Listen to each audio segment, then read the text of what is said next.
Welcome to today's tutorial on how to edit your hometown in your Facebook profile on PC. Let's dive right in. Step 1.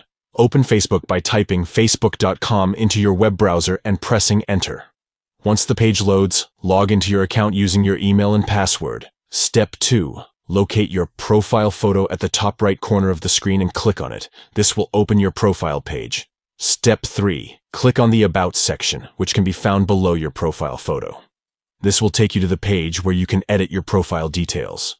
Step 4. Inside the Places Lived tab, you'll see a 3 dots icon next to your hometown. Click on it to reveal a drop-down menu. Step 5. From the drop-down menu, select Edit Hometown. This will open a dialog box. Step 6. Choose your new hometown from the options provided or type it in manually. Step 7. Finally, click Save to update your hometown in your Facebook profile. And there you have it. You've successfully edited your hometown in your Facebook profile on PC. Thank you for watching this tutorial.